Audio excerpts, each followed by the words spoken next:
Eh bien voilà, bonjour à tous pour le deuxième webinaire de la CNL à l'occasion de la Semaine des droits de l'habitant qu'on a consacré cette année aux questions de pouvoir d'achat. Alors lundi, nous abordions la question du gel des loyers qui est au centre d'une pétition nationale que vient d'engager la CNL. Et aujourd'hui, mercredi 9 octobre, nous voulons évoquer la question des charges locatives, de l'entretien, des taxes locales, de l'énergie. Nous y reviendrons dans un instant. Mais je vais d'abord vous présenter nos invités, nos panélistes. Jocelyne Herbinski, qui est secrétaire confédérale de la CNL en charge de la question du logement, et Brigitte Breuil, présidente de la Fédération CNL du Bas-Rhin, qui est membre de la commission administrative nationale et qui va nous faire part ce matin et ce soir de ses expériences. Alors d'abord, peut-être avant de rentrer dans l'objet charge, une question d'ordre plus général. C'est Eddie Jacquemart qui disait avant-hier que tous les voyants étaient au rouge en matière de logement et de pouvoir d'achat. Et on a vu hier le budget de 2025 et les premiers engagements du gouvernement, notamment sa volonté accrue de réduire les dépenses publiques. On parle de 60 milliards d'euros pour arriver aux objectifs de 5% de déficit public. Et sur ces 60 milliards, 40 milliards eh bien, seraient prélevés sur ce qu'on appelle la partie solidarité et qui concerne directement à la fois les fonctionnaires, mais également des missions d'intérêt général. Et puis quand on a feuilleté la presse ce matin, on s'est aperçu que le même gouvernement Barnier envisageait de récupérer 6 milliards sur la question énergétique en taxant les usagers. Alors je m'explique, hein, il y aurait à la fois la fin du bouclier dit énergétique qui a protégé pour une part les ménages face notamment aux fluctuations du marché et à la guerre en Ukraine, et donc la mise en place d'une taxe qui pourrait se calculer au prorata des consommations énergétiques, et puis également une attaque frontale contre le chèque énergie. Donc, avant de converger sur la question des charges de manière encore plus ponctuelle, est-ce que, Jocelyne, tu pourrais nous faire un commentaire sur cette décision gouvernementale et la manière dont elle risque d'impacter économiquement les ménages? Oui, tout d'abord, bonjour à toutes et à tous. Effectivement, ce plan de la part de Bercy de vouloir faire des économies immédiates va toucher particulièrement les familles les plus pauvres aussi en ce qui concerne, puisqu'il y a deux niveaux d'intervention. Ce serait donc les taxes sur l'électricité, hein, c'est-à-dire la taxe intérieure de consommation finale sur l'électricité, ce qu'on a sur nos factures, la TICFE, donc qui était gelée, on va dire presque gelée, puisqu'elle était à 5 centimes du mégawattheure durant la phase, comme disait Marie-Pierre, la phase de bouclier tarifaire, on va dire. Et là, elle va être amenée à 32 euros le mégawattheure, c'est-à-dire qu'il y a une augmentation quand même plus que significative. Ça s'ajouterait à cela le fait que vous avez été interpellé à plusieurs reprises par rapport aux modifications qui ont été apportées l'année dernière pour l'application cette année du chèque énergie, hein, ou du fait qu'il y a un problème technique pour pouvoir percevoir son chèque énergie, ce qui fait qu'il y a eu une explosion d'ailleurs de non-recours, c'est-à-dire des personnes qui n'ont pas reçu leur chèque énergie, qui ne l'ont pas réclamé surtout, puisque euh, pour 2024, les chèques énergie n'étaient pas envoyés dans les boîtes aux lettres comme précédemment plus régulièrement, puisqu'il y avait environ 1 million de bénéficiaires qui n'étaient pas enregistrés dans les fichiers du gouvernement. Donc, et à ce titre-là, il fallait qu'elle fasse elle-même la réclamation en allant sur un site. Donc, c'était une déclaration par le biais du numérique et beaucoup de personnes qui n'étaient pas éligibles les années précédentes, hein, donc le million de foyers, n'a pas fait la demande en règle générale. Et les précédents, eh ben, non, ne semblent ne pas l'avoir utilisé, hein, puisque on est en train de se dire que il y a 32 000 chèques qui ont été versés sur 1 million de ces potentiels bénéficiaires nouveaux, hein. Alors que ça coûte, c'est pas que ça coûte, ça, c'est accordé à 5,6 millions de Français, hein, 5 600 000 Français, foyers du moins, pourraient en bénéficier. D'accord. Donc pour Juste nous, une question supplémentaire, Jocelyne. Est-ce que d'une manière ou d'une autre, la CNL a été questionnée ou concertée sur ce sujet-là avant que Michel Barnier le mette à l'ordre du jour du budget 2025? pas du tout. Euh, Là, par rapport au plan de Bercy là, qu'on découvre dans la presse, hein, cette information, voilà, plutôt. Nous n'avons pas été associés à une discussion préalable. Et par ailleurs, nous avons un représentant qui siège au Conseil supérieur de l'énergie, et c'est lui qui vient de nous alerter aujourd'hui par rapport au chèque énergie, où il y aurait justement un souhait de ne plus reconduire ce chèque énergie. Donc D'accord. là, on Je- aura notre mot à dire, hein, avec les autres associations de défense des consommateurs, puisque nous ne sommes pas tout seuls. Mais voilà, donc c'est maintenant qu'on va construire notre argumentaire et porter nos revendications. Mhm. Parmi ces revendications, je rappelle quand même qu'il y a l'idée enfin, qu'il y a la reconstruction d'un pôle public de l'énergie qu'on avait porté avec, y compris des syndicats.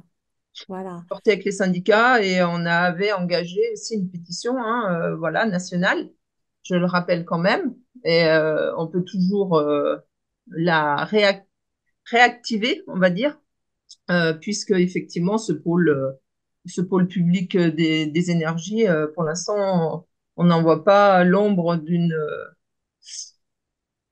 apparaître en tous les cas, hein. Il y a aucune discussion autour de ça de la part de nos représentants au gouvernement.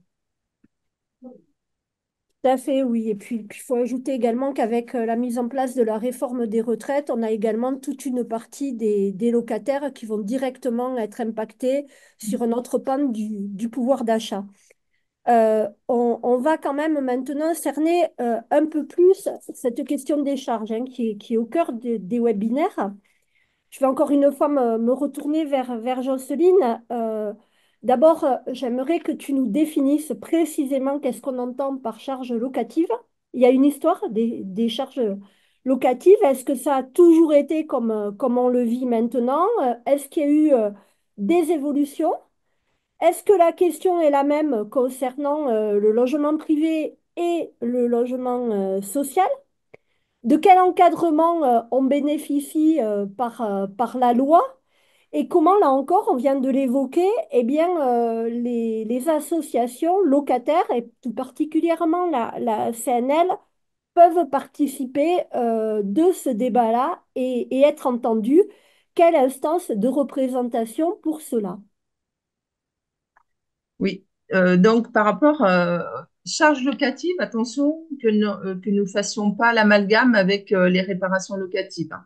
Donc les charges locatives, en fait, sont payées par le propriétaire et remboursées par le locataire à travers l'application de décrets qui permettent de dire, dans le cadre d'une liste dite d'ordre public et limitative, dire quels sont les postes à récupérer auprès des locataires. Alors, dans le fonctionnement, il y a deux décrets. Un décret qui concerne le logement, le secteur du logement social, hein, le secteur social, qui est encadré par En fait, par un article de loi, hein, l'article L 442-3 du Code de la construction et de l'habitation, et qui se base sur le décret du 9 novembre de 1982, qui a été réactualisé au fur et à mesure, hein, depuis. Et il y a quand même des modifications qui ont été apportées. Rappelez quand même que pour les, le secteur privé du logement, donc, il y a deux entrées, à savoir quand les charges, elles peuvent être dites récupérables, à l'instar de ce qui se passe pour le logement social, hein, c'est-à-dire le loyer, le logement nu, à des charges locatives qui ne sont pas forfaitisées. Par contre, pour les meublés, il y a deux possibilités, donc, soit de mettre en place un forfait, donc forfaitisé, ça veut dire que c'est inclus dans le loyer et que on peut pas déroger, il n'y a pas de régularisation qui s'opère. Par contre, quand c'est de même ordre que quand on dit qu'elles sont récupérables, ça veut dire qu'elles ne sont pas forfaitisées, qu'elles ne sont pas intégrées dans le loyer. Et donc, il y a des lignes qui apparaissent sur l'avis d'échéance des locataires. Tout Euh, d'abord, rappelez que les charges, en fait, les charges locatives, euh, elles ont une histoire. Elles ont une histoire, elles ont aussi surtout une force qui peut être, euh, il peut y avoir des évolutions en fonction aussi des mobilisations des associations représentatives des locataires, hein, telles que la CNL. Voilà, parce que même s'il y a une liste limitative, donc ça veut dire qu'on ne peut pas déroger et étendre au-delà, il y a quand même beaucoup de jurisprudence qui sont qui en découlent, hein, parce que les textes sont jamais très clairs. Et par ailleurs, avec la loi Boutin, il y a eu la possibilité en 2008, donc la possibilité de modifier en fait la liste limitative des charges par le biais d'accords collectifs. Les accords, donc je viendrai un peu plus précisément tout à l'heure sur les modes de concertation qui existent dans la loi, voilà, qui permet aussi de pouvoir discuter de ces charges locatives, voilà. Et également rappeler que dans le cadre de, ce, de ces charges qui sont payées in fine par les locataires, avant l'instauration pour, pour le secteur locatif, donc l'instauration d'une allocation personnelle au logement, des APL, en date de 78. Auparavant, les charges, par exemple, de gardiennage, hein, le gardien, l'employé d'immeuble, tout ça, c'était inclus dans le loyer. Comme il y a eu la création des aides personnelles au logement, ben, puisque l'APL était calculée sur le loyer avant tout, on a gardé une toute petite partie qui est le forfait charge au sein même des APL, hein. Voilà, quand on dit augmentation de 50% du forfait charge, c'est parce qu'il est très très bas, il est jamais réévalué euh, et qu'il atteint au maximum à 50 euros par habitation et quelques zéros de plus par rapport au nombre d'occupants. Donc, ça veut dire qu'auparavant, on n'avait pas les charges de gardiennage qui étaient sorties du loyer. C'était inclus. Ça faisait partie d'une prestation. Et c'est en fait le décret, la loi est venue encadrer ce que signifiaient les charges locatives avec la création donc du décret charge pour le logement social prioritairement à cette époque-là, du 13 novembre 1982. D'accord? Donc, c'est là qu'il y a eu c'est le premier texte de portée générale qui a été créé à travers la loi. Ensuite, bien entendu, ce décret, il a trouvé sa fin, on va dire, il a été modifié au 1er janvier 87 parce qu'il y a des éléments nouveaux qui ont été mis en place, puisque là, il y avait la création d'un décret spécifique pour le logement privé, donc, et c'est pour ça qu'on a souvent la référence au décret de 1986 euh, qui est venu, qui a été après, qui a été modifié et qui est venu donc se transformer pour le logement privé à l'article 23 de la loi de 89, hein, du 6 juillet 89. Et pour ce qui concerne le logement social, c'est l'article dont je vous parle, hein, qui est codifié par le CCH, à savoir l'article L 442-3 du Code de la construction et de l'habitation. D'accord? Le CCH étant ça. Alors, ces charges récupérables, elles sont donc, elles concernent deux niveaux aussi en termes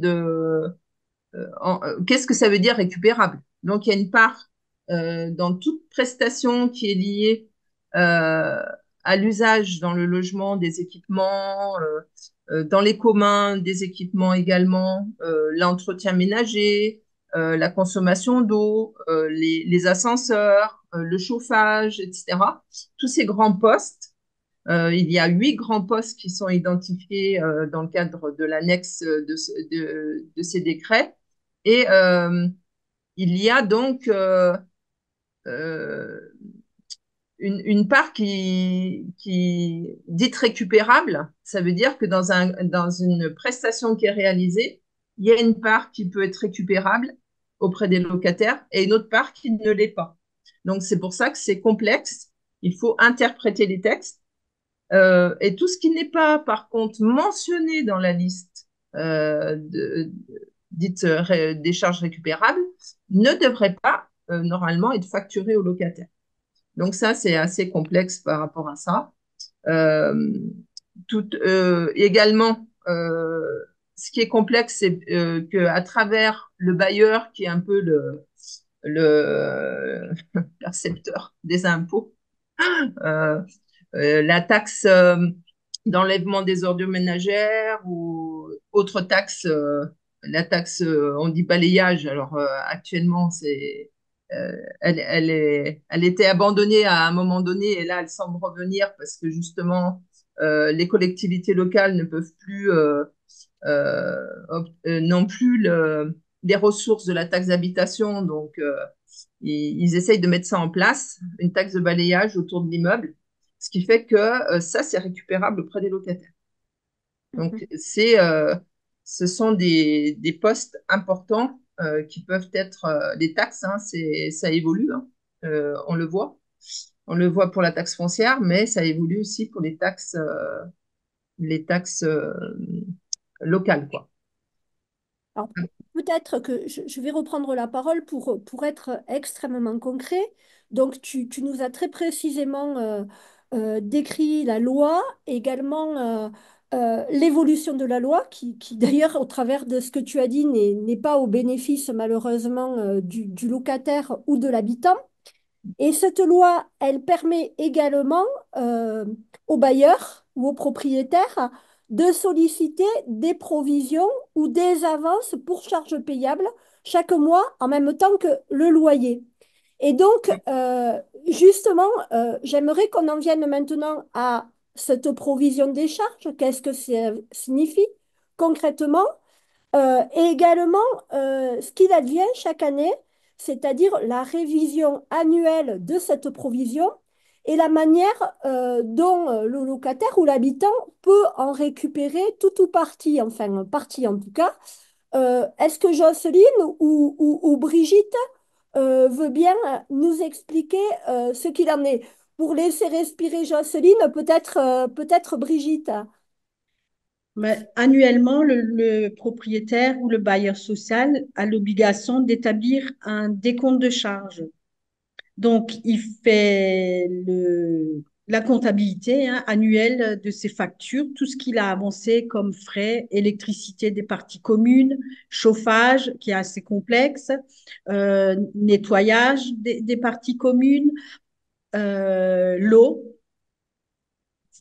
Souvent, elle est déjà individualisée, donc il faut qu'il fasse la relève. Pour le chauffage, c'est pareil. Euh, L'entretien, les frais de concierge. Donc, ça dépend s'il sort les poubelles ou pas. Parce s'il sort les poubelles, il peut récupérer 75%. S'il ne les sort pas, c'est que 40% de ses salaires. Et donc, ils font un décompte pour chaque locataire. Ce décompte, après, ben, il déduit les avances sur charge. Soit le locataire a payé, a trop versé d'avance, donc on va lui rembourser le solde. Soit le locataire, ben, il doit. Donc, suivant les bailleurs et le montant, ils font des plans d'appurement. Donc, les locataires ont la possibilité d'étaler le solde du décompte sur plusieurs mois. Donc, on est assez vigilant parce que souvent, certains bailleurs, ben, il y a des erreurs. Donc, il faut vraiment les gens. Nous, on constate à la Fédé, c'est que tant que le locataire reçoit un décompte qui est en sa faveur, il ne contrôle même pas, d'accord, on leur rembourse des sous, c'est bon. Mais le jour où ils ont à payer, eh ben là, ils viennent, ils se déplacent parce qu'ils veulent qu'on contrôle. Mais nous, il nous est déjà arrivé que le locataire est arrivé pour tout à fait autre chose et on demande toujours les trois derniers décomptes de charges. Et il s'est avéré en vérifiant ben, qu'il y avait des erreurs sur les décomptes de charges. Donc, il faut être vigilant, il faut que les locataires, tous les ans, même si on leur rembourse un montant, ça ne veut pas dire que le décompte est exact. Alors justement, on va détailler ça, hein, Brigitte, parce que comme ça a l'air d'être assez mécanique, mais en réalité, on se rend compte que très souvent, ben, il faut que la démarche, elle soit collective. Et ça fait partie du travail de la CNL. Donc, comment, très concrètement, on s'y prend ben, pour collecter les besoins des locataires, pour faire valoir la parole des locataires par rapport aux bailleurs. Et puis ensuite, le calcul complexe, hein, comment on lit une quittance de loyer, parce que bon, c'est pas nécessairement inné, hein, voilà. Et quelle somme ça peut recouper collectivement, parce que ça a l'air de rien comme ça, les charges, mais parfois c'est plusieurs centaines, milliers d'euros dans les ménages et beaucoup plus à l'échelle d'un bailleur. Effectivement. Donc, nous, ce qu'on fait, c'est dès qu'il y a un locataire qui vient et qui suppose qu'il y a des erreurs sur les décomptes, on lui demande s'il ne peut pas contacter d'autres locataires de son immeuble et on fait une amicale. On crée une amicale et par après, ben, on regarde, on téléphone au bailleur et on demande un rendez-vous pour contrôler les charges. Donc, soit on va sur place et il y a des bailleurs qui nous envoient carrément toutes les factures D'accord. Il y en a par qui n'en voient pas. Internet. On n'a pas besoin de se déplacer, mais on a toutes les factures. Mhm. Donc, le contrôle est fait. On repère des anomalies ou si on a des questions à poser, on les pose au service des charges du bailleur et il nous répond. S'il y a des erreurs, elles seront rectifiées par après. Mhm. Est-ce qu'il y a transparence sur l'ensemble des contrats qui sont contractés par les bailleurs? Ou alors, est-ce qu'il y a besoin de faire jouer parfois des rapports de force par rapport aux bailleurs? Nous, on a de la chance sur le Bas-Rhin. Nos bailleurs sont assez ouverts. On travaille bien avec eux. Il y en a un, deux où on est obligé un peu d'être un peu plus virulent. mais on obtient toujours gain de cause. Donc, les locataires sont satisfaits, même s'ils récupèrent que 50 euros sur le décompte, parce que on obtient facilement les remboursements, les régularisations de charges. C'est D'accord. Je vais peut-être. poser la même question à Jocelyne. Ouais, vas-y. Ouais. Alors moi, c'est plus, je voulais plus revenir sur le fait que l'exercice de contrôle, etc., il est quand même encadré en France. À savoir que tout d'abord, il y a des textes de loi qui prévoient ce qu'on appelle la concertation. Donc, ça commence par la première instance, la Commission nationale de concertation. Hein. Souvent, on fait référence en disant, en tant qu'association représentative, nous siégeons à la Commission nationale de concertation. Donc, cette commission a été instituée auprès du ministre chargé du logement dès la loi de 86 dite Méhaignerie, hein, et a trouvé une elle a pour mission plutôt d'intervenir et de fournir des avis et des propositions, également contribuer à l'amélioration des rapports entre les bailleurs et les locataires. Donc c'est pour ça il y a eu au fil du temps, là actuellement c'est plutôt une instance qui semble moribonde. Donc on a interpellé la nouvelle ministre en charge du logement et de la rénovation urbaine de réactiver cette instance parce qu'on en a besoin. Elle est consultée aussi pour tout ce qui concerne les décrets, les arrêtés. Et elle a possibilité aussi de conclure des accords collectifs nationaux. Donc ça, c'était aussi des éléments importants. C'est ce qui a fait avancer aussi les décrets, hein, le texte de loi précédemment, puisqu'il y avait des grosses discussions dans cette instance. Et il y a eu donc des échanges entre les représentants des organisations de bailleurs, qu'ils soient sociaux, privés, des organisations de locataires et également des gestionnaires. Donc, il y a toutes les agences immobilières, etc., les gestionnaires qui sont représentés dans cette instance. Je rappelle que les 5 associations nationales représentatives des locataires sont la CNL, la CSF, la FOC, la CLCV et la CGL. Donc, nous sommes que 5 organisations nationales dans cette instance. Euh, Après, on a fait évoluer, alors donc c'est toujours issu de la loi de 86, euh, des procédures de concertation. Alors il y a vous savez, ça part de l'article 41, bon, qui détermine justement la composition de la Commission nationale de concertation, mais il y a également des articles comme le 41 ter, hein, qui a été créé en 2018 qui a été modifié plutôt par la loi de Elan et qui définit un peu comment localement il peut y avoir des accords collectifs. Donc ces accords collectifs, ils peuvent porter sur des charges.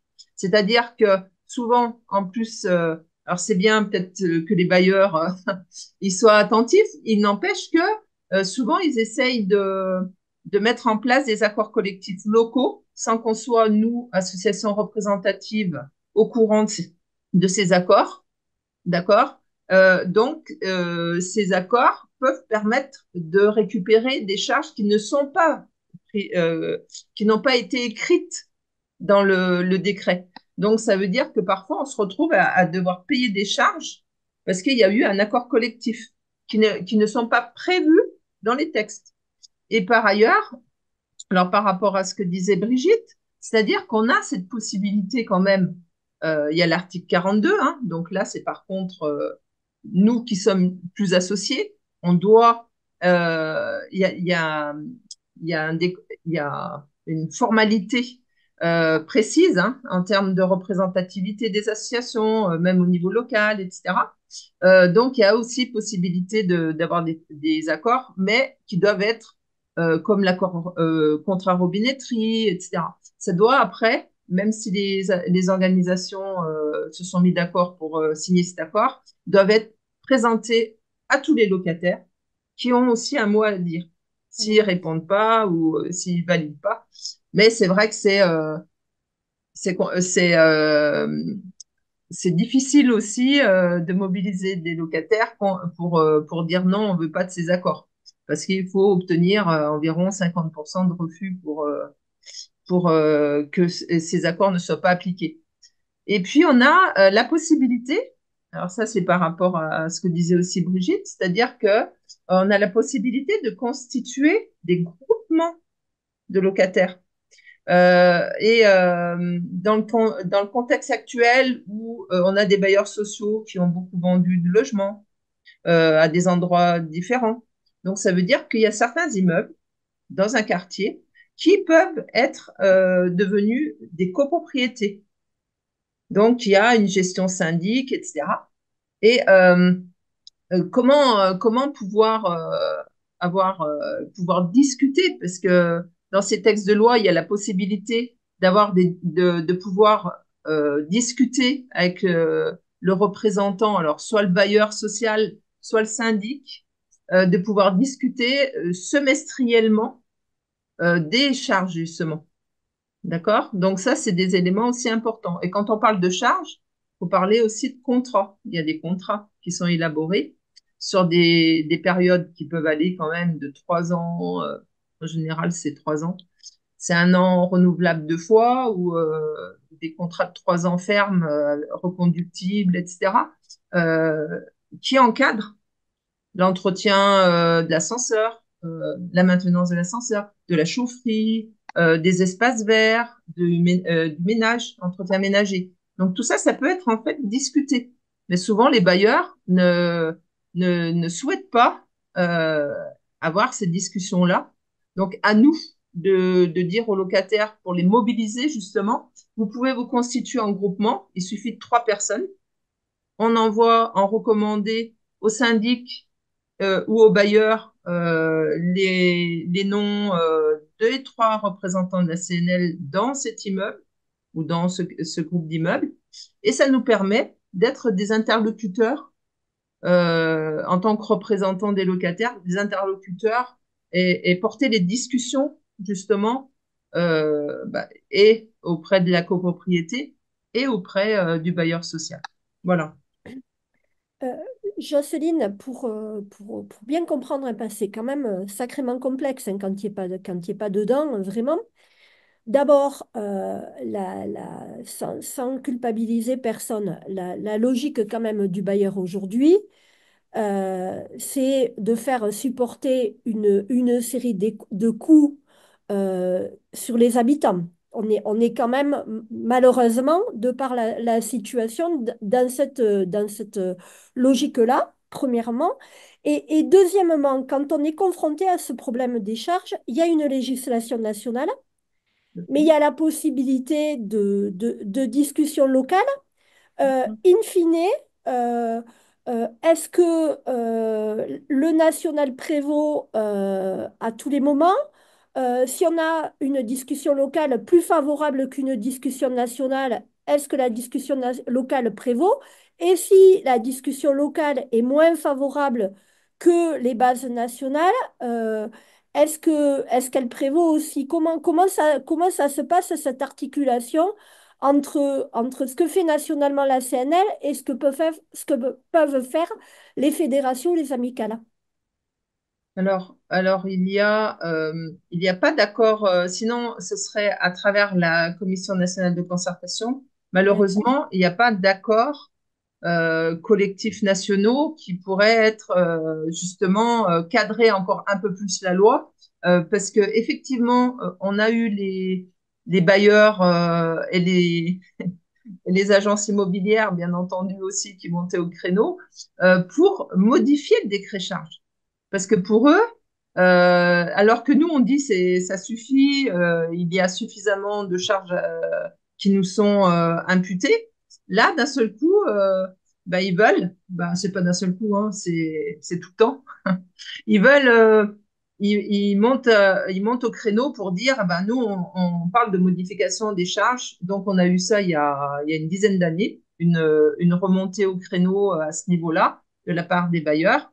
On a réussi à mettre le haut là parce que, en fait, vous voyez bien qu'il y a une évolution, euh, par exemple, tout ce qui est numérique, le fait d'avoir avec quand on a un ascenseur, eh ben, on prend une ligne téléphonique. Donc, nous, on avait réussi à obtenir que les frais de ligne téléphonique ne soient pas imputés aux locataires, tout ça. Donc, eux, ils veulent, en fait, et ils disent que c'est dans le fonctionnement normal. Donc, ce qu'ils veulent, eux, c'est que ce soit répercuté sur les locataires.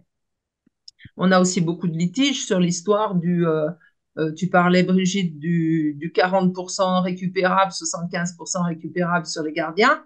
En fait, on se rend compte de plus en plus que les gardiens, ils font une prestation à 40%, c'est-à-dire qu'ils font que l'entretien ou que la sortie des ordures ménagères, c'est-à-dire les containers. Sauf que maintenant, bah, il n'y a plus de sortie de containers. C'est quasiment tous des aires à containers qui sont extérieurs. Donc le gardien n'a plus à faire ce travail-là.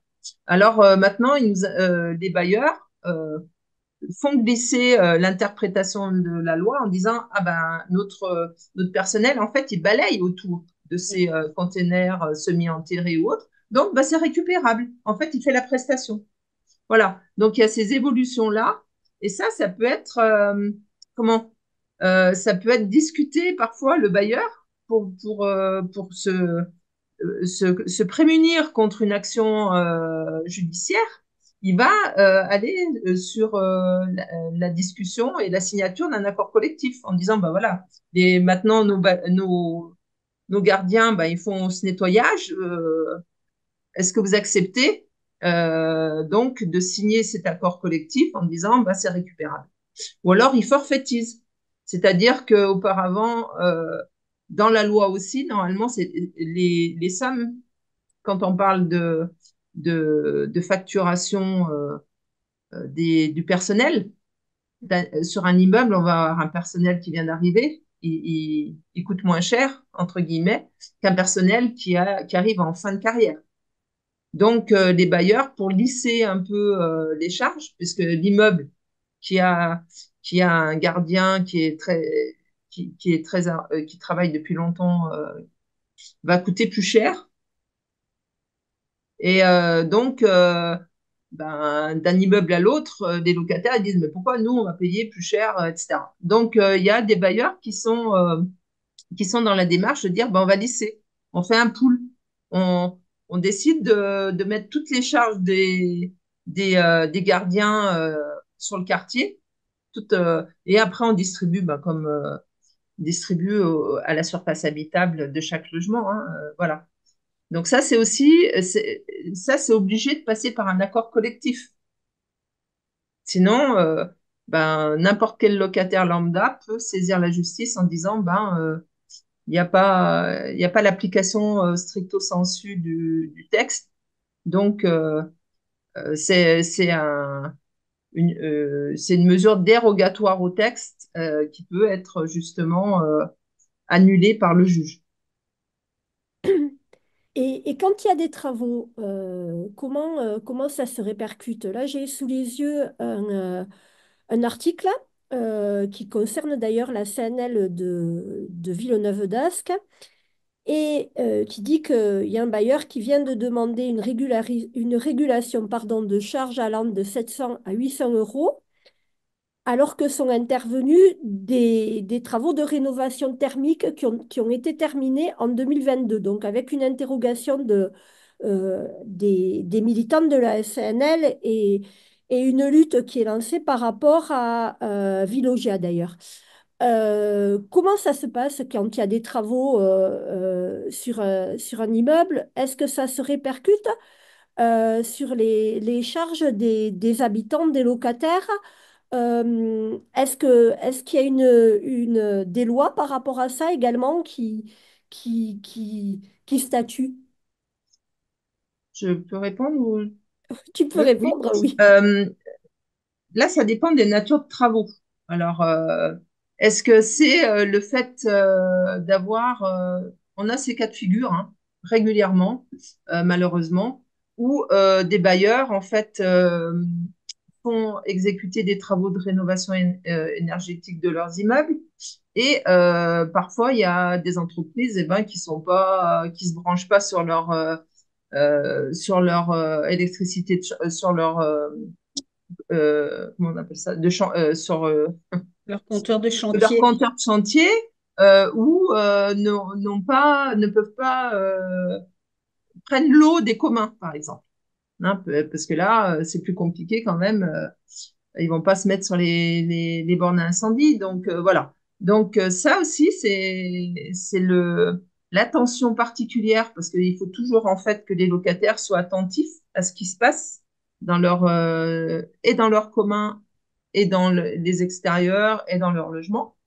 Ils soient toujours bien vigilants de justement de savoir comment se passe euh, comment on vit l'immeuble, hein, puisque il va falloir qu'on paye.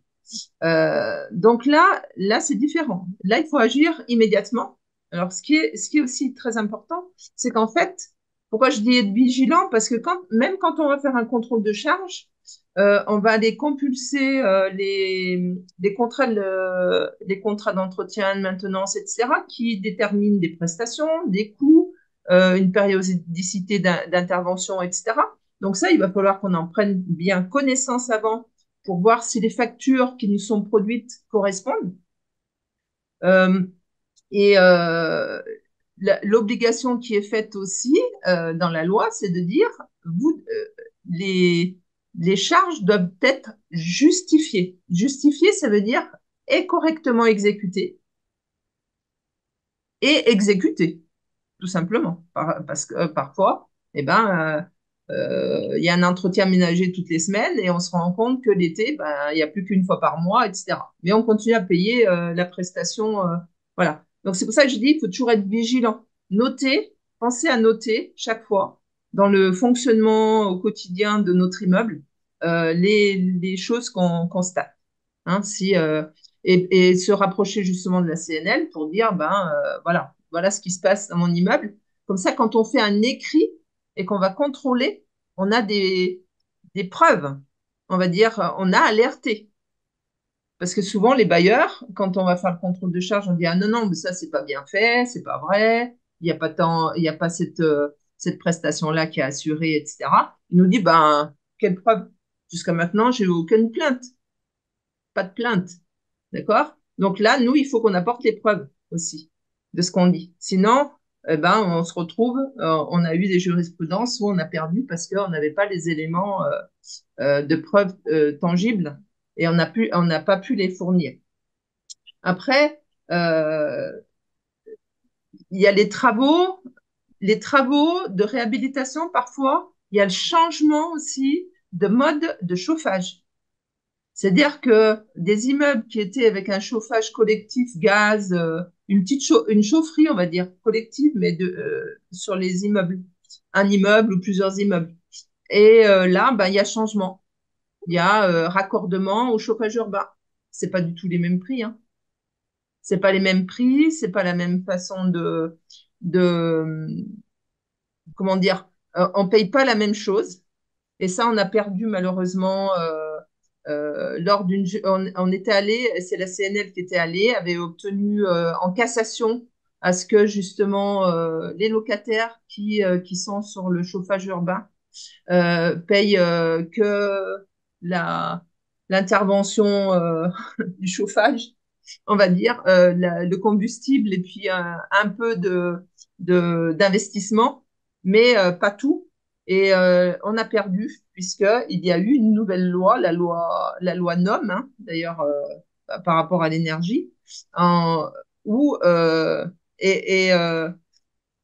avec le concours du sénateur Repentin, qui suite à cet arrêt de cassation qui disait que les bailleurs devaient rembourser des millions d'euros à leurs locataires, a fait passer un décret le mois d'août, hein, un décret pour dire non, parce qu'il était président de l'USH à ce moment-là d'ailleurs. Donc, un décret pour dire non, tout revient. En fait, c'est formulé autrement, c'est-à-dire que le bailleur peut facturer maintenant l'intégralité de la facture qu'il reçoit. Il fait pas la partition, on va dire, entre ce qui est de la, on appelle ça les P1, les P2, etc., R1, R2. Bref, le combustible et l'investissement. Maintenant, le locataire, il paye tout. Mhm. Par contre, quand on a comment dire, une chaufferie collective liée à l'immeuble ou autre, on paye pas le remplacement de la chaufferie. Par contre, dans le chauffage urbain, quelque part, on paye tout. L'investissement, les emprunts, tout est payé. Donc, c'est pour ça qu'il y a la discussion aussi actuellement de dire ben, comment on avertit aussi les locataires. Euh, c'est de l'ordre même de la modification au bail. Par exemple, dans le bail, si c'est marqué comme quoi le chauffage, c'était une chaufferie, ben, il y a un avenant à mettre en place normalement. Ce que ne font pas les bailleurs actuellement, et c'est vrai que nous, ça pourrait être aussi un cheval de bataille à mener parce que le bailleur, il est obligé de dire en quoi consiste la charge qu'il va imputer. Mhm. D'accord? Parce qu'il doit renseigner, hein. Voilà. Et ça, souvent, pas souvent, mais je crois toujours, même quand on l'a alerté, eh ben, il n'a pas fait autre chose qu'une simple information au locataire. Il n'y a pas eu de modification sous forme d'avenant au bail pour dire, ben voilà, maintenant, vos charges, elles diffèrent. Bien, Brigitte, je me retourne un peu vers toi. C'est quand même ardu quand on voit tout ce qui se passe tel que le décrit Jocelyne, quand on est présidente comme toi d'une fédération, quelle place ça prend d'abord le contrôle des charges dans votre activité?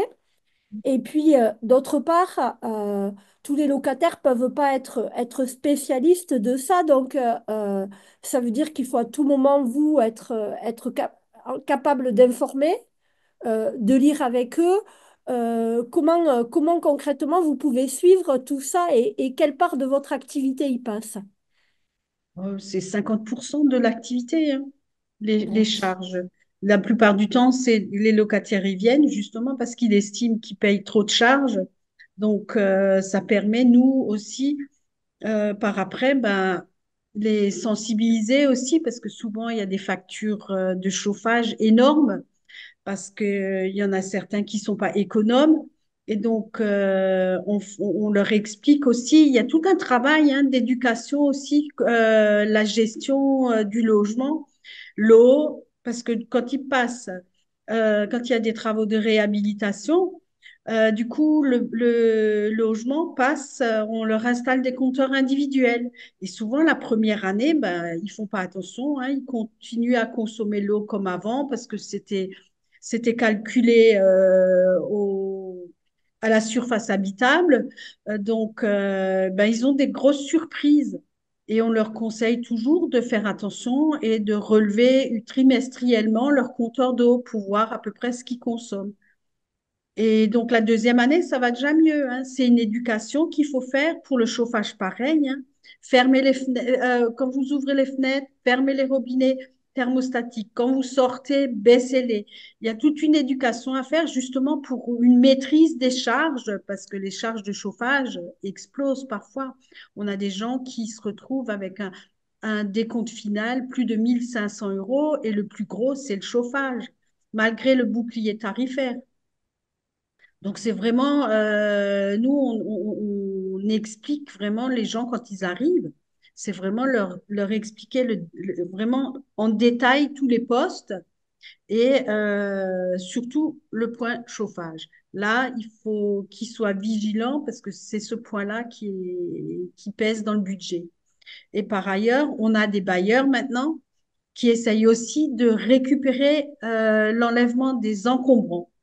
Donc, on a déjà un bailleur qui a voulu qu'on signe un accord collectif pour récupérer les frais d'enlèvement d'encombrants. Donc, la CNL, elle a refusé. La CLCV, elle a signé. Donc, nous, de ce côté-là, on est contre.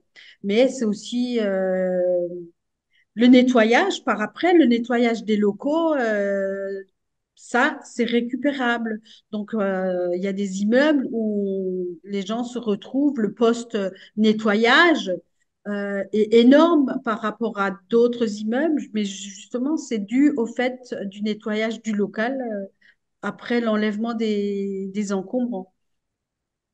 Et c'est, comme je dis, hein, c'est une éducation du locataire à faire justement pour qu'il sa facture ne se monte pas à des milliers d'euros parce que actuellement, hein, le poste logement représente plus de 40%, même certains endroits, c'est 50% des revenus, hein. Donc, il faut faire très attention et les explications, il faut être C'est vigilant. Et pour le c'est- contrôle des charges chez le bailleur, ben, ça prend une après-midi rien que pour un contrôle de charge. Donc, on s'organise comme on peut, quoi. voire Tout à plus, fait. voire Le plus. webinaire, il aide aussi à ça, justement. Voilà. Écoutez, on va petit à petit s'acheminer vers la conclusion. Jocelyne, est-ce qu'il y a des points particuliers qui te paraissent devoir être évoqués? Euh, Comment va agir la CNL en cette rentrée 2024 par rapport à ce qu'on voit venir dans le paysage, hein, c'est-à-dire une nouvelle explosion des charges? Qu'est-ce qu'on propose? Qu'est-ce qui est du domaine du rapport de force national et puis qu'est-ce qui est du domaine du concret et du matériel au quotidien? oui, on a vécu ces dernières années et on va continuer à le vivre, hein, on voit les annonces on entend les annonces qui sont faites. Euh, alors, on nous parle de sobriété énergétique, etc. Il y a eu des discussions. Il y a eu aussi les discussions liées au Covid, hein. Quand on parle de charge, c'est aussi ça, hein. Voilà. Parce que tout ça, tout ce qu'on vit aussi dans les grands événements ont un impact, peuvent avoir un impact sur nos charges. Donc là, on parlait qu'on a eu, tu me questionnais tout à l'heure par rapport à l'histoire du national. Oui, justement, il y a des discussions au niveau national, dans les ministères, etc., pour faire évoluer certaines mesures qui sont prises. Le bouclier tarifaire, c'est quand même la CNL aussi qui était sur dès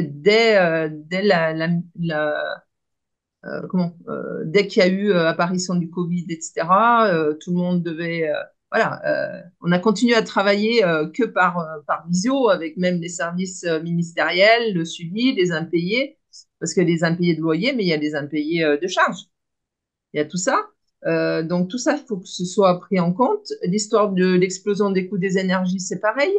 Il y a des évolutions aussi, hein, au-delà du bouclier tarifaire. Qu'est-ce qui est aussi de notre ressort? C'est de faire la pression auprès des bailleurs sociaux, notamment pour qu'ils maîtrisent, parce que c'est ça aussi, c'est la maîtrise des charges qu'on demande. C'est-à-dire qu'il faut regarder ce qu'on fait, quel contrat on passe avec les prestataires. Hein, si c'est tout va bien, on a passé un contrat avec un prestataire à 80 euros le mètre carré, le mégawattheure de gaz, effectivement, il y en a d'autres qui étaient à 19. Hein, chez moi, par exemple, c'est à 19. Donc, c'est pas le même, ça va pas être les mêmes charges. On peut ne pas avoir les mêmes charges non plus sur le même poste d'un bailleur à l'autre, puisqu'il a plus ou moins bien négocié des contrats. Donc, nous, on avait fait on était intervenu auprès de l'Union sociale de l'habitat, la Fédération nationale des EPL, pour dire avertissez tous vos adhérents, c'est-à-dire tous les organismes de logement social, pour que ils suivent des recommandations nationales de bien savoir négocier un contrat. Il y a des bailleurs qui l'ont pas fait, malheureusement, on le voit, qui et puis d'autres qui sont attentifs. On est intervenu auprès d'Action Logement. Action Logement, c'est quand même plus de 1 million de logements hein, dans ses filiales, etc. Et puis les rapports qu'il peut avoir avec d'autres bailleurs sociaux. Et eux aussi, ils ont demandé, alors au niveau national, Action Logement, avec les 5 associations de locataires que nous sommes, CNC, on a élaboré un cahier des charges pour que euh, leur, euh, leur bailleur il décommande, par exemple, des commandes de groupe, etc., pour limiter le coût. Donc, on peut travailler sur ça en amont. Et je pense que ça, c'est un élément important. Après, par rapport la mobilisation que l'on est en train de faire, on dit gel des loyers, mais c'est le gel des loyers et de la quittance, hein, quelque part. Voilà, c'est vers ça qu'il faut qu'on aille aussi. C'est-à-dire que les discussions locales, elles doivent se faire là maintenant aussi. La défense du pouvoir d'achat, c'est au quotidien. Au quotidien. Voilà. Donc ça, et là, ça va du national au plus local du local. Hein. Et, euh, et qu'il n'y ait pas comment dire, on est dans une situation, c'est très difficile pour les personnes, pour les foyers, et c'est très difficile pour nous, associations de locataires, d'être entendus parfois par les bailleurs et les syndics. Et effectivement, on a aussi à alerter au niveau national sur ces problèmes. Donc, ce qu'on souhaite aussi, nous, c'est qu'au niveau de la base, tous les problèmes qu'on peut rencontrer au niveau de la base dans nos actions quotidiennes auprès des habitants, on les fasse aussi remonter au national pour qu'on s'approprie ben, les évolutions hein, de comportement. Et là, je parle de comportement de bailleurs aussi, hein, pas uniquement des locataires. Et Brigitte, tu corrobores dans ton expertise de la rentrée, des premières discussions que vous pouvez avoir à la fois avec les habitants, mais avec les bailleurs également. Oui, bien sûr. Mhm. Nous, on a des réunions justement avant que les décomptes de charges soient envoyés. Il y a des bailleurs qui font des réunions et nous présentent au global les décomptes. Donc, on discute souvent hein, il y a les autres associations qui sont aussi hein, les représentants, les administrateurs et puis les personnes qui sont nommées au CCL. Donc, on a des discussions avec les bailleurs. Et certains, ben, souvent, le problème, c'est le post-nettoyage. Parce que les sociétés de nettoyage, il y en a, enfin, la plupart, le travail n'est pas fait. C'est facturé, mais le travail n'est pas fait.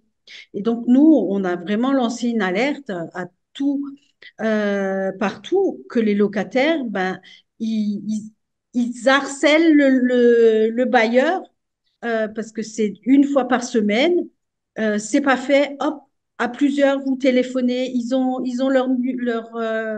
leur CRC, comme ils appellent. Et ça a permis aussi aux bailleurs de suivre, de faire une enquête, parce qu'ils ne sont pas toujours sur tous les lieux. Hein. Et donc, ben, d'annuler le contrat, parce que déjà, c'était un contrat qui était pas donné et le travail n'était pas fait et de résilier ce contrat et aussi de se faire rembourser parce que sur les factures, ben, le locataire, il a pu bénéficier d'une baisse des frais qui ont été facturés dans les décomptes de charges. Mais il faut tout le temps être vigilant et souvent, on a les locataires, ils pensent, ben, ils le signalent à la CNL, c'est la CNL de le faire. Non, c'est aux locataires de bouger en premier et s'ils obtiennent pas satisfaction, ils viennent à la CNL. Nous, on est là pour les soutenir, pour les encourager, mais on peut pas faire à leur place au départ. Et ça, beaucoup de locataires ne le comprennent pas. Donc, c'est un message à faire passer que on y arrive à condition qu'ils soient avec nous. Donc, ça, c'est le message que moi, je lance. Et je pense que dans toutes les fédés, c'est pareil. D'accord. et, et souvent l'action collective. Voilà. Parce qu'en fait, dans nos permanences, on reçoit une personne qui a soulevé le problème et on lui dit comment ça se passe pour vous. Et comme ça, on fait une action collective, on fait un contrôle pour tous, quoi. Et pas seulement par le biais d'un dossier. C'est pas un dossier. Nous, il faut qu'on essaye, et c'est ça notre travail aussi au quotidien, c'est de voir comment on mobilise les locataires avec leurs voisins, avec voilà. Et ça, c'est vrai que c'est aussi voilà, parce qu'il y a un intérêt à avoir sur ces charges. Et on se forme ensemble. Et ils sont contents après aussi de savoir en quoi consiste leur décompte, hein.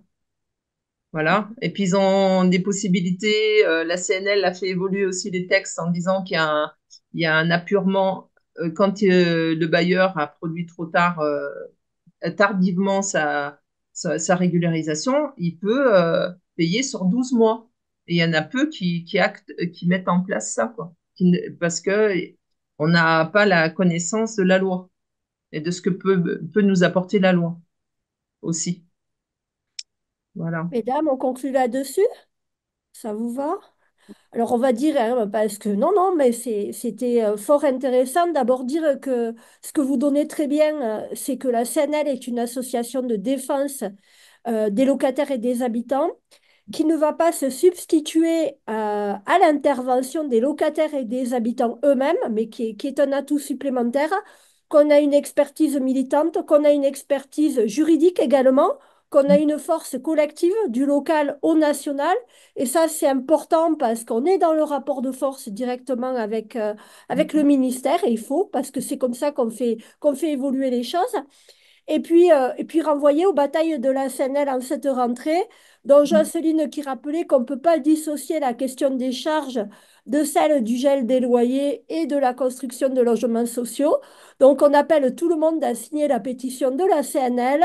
Et puis ce webinaire, eh ben, il va circuler et il va aider à donner des outils à la fois aux militants, mais à la fois aux locataires eux-mêmes et aux habitants eux-mêmes. Ben, je vous remercie toutes les deux, Merci. hein. C'était un webinaire de femmes en plus, hein. Mais il y a beaucoup de militantes à la CNL Oui, et puis je vous dis donc à très vite pour d'autres débats. Merci à vous et merci on beaucoup. continue donc la semaine des droits de l'habitant. À bientôt. Merci, au revoir, à bientôt.